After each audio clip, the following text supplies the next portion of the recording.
নমস্কার বন্ধুরা, মিতা রান্নাঘরে আজকে পেঁয়াজ পোস্ত করব। কিভাবে করব আপনারা দেখুন। এই যে আমি 4টে বড় পেঁয়াজ নিয়েছি। পেঁয়াজটা দিলে না পোস্তটা খেতে এত ভালো লাগে না। একটা কাঁচা লঙ্কা আর একটা টমেটো নিয়েছি, আর এই যে পোস্ত নিয়েছি। কড়া বসিয়েছি, তেল দিচ্ছি। প্রথমে আমি পেঁয়াজটা ভেজে নেব। তেল গরম হয়ে গেছে, পেঁয়াজটা দিয়ে দিচ্ছি। কে কে পেঁয়াজ পোস্ত খেয়েছেন কমেন্টে লিখবেন। পেঁয়াজ পোস্তটা খেতে এত গরম ভাতের সঙ্গে ভালো লাগে না।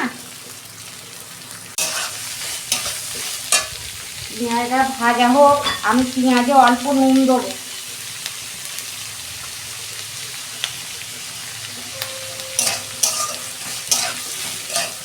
বন্ধুরা, পেঁয়াজটা ভাজা হোক, তখন আমি পোস্তটা বেটে নিই।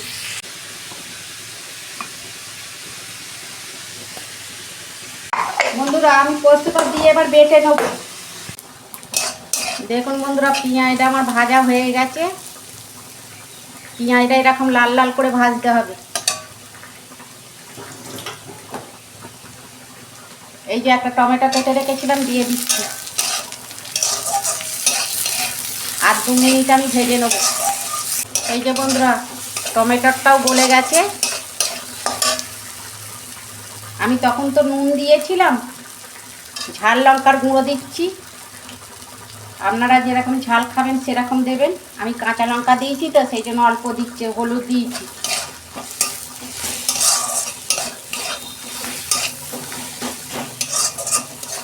আর 2 মিনিট কষতে নেব।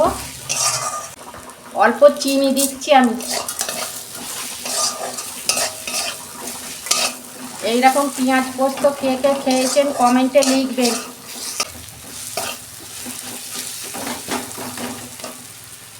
ভাজা হয়ে গেছে, এই যে আমি পোস্তটা দিয়ে দিচ্ছি।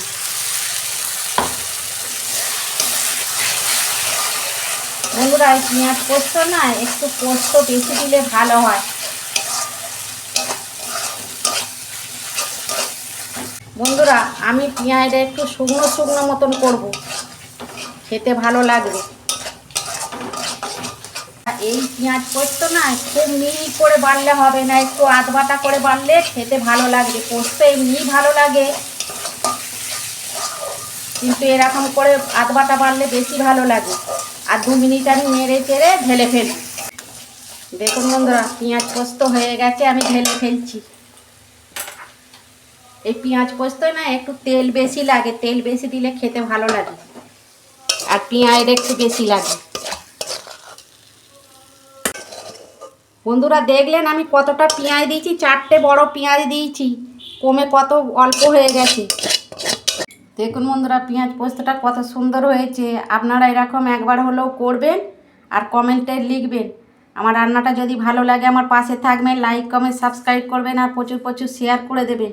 এর আমি নিত্য নতুন রান্না আপনাদের পাশে তুলে ধরবো। সবাই ভালো থাকবেন, সুস্থ থাকবেন। দেখা হচ্ছে পরের ভিডিওয়ে। ধন্যবাদ।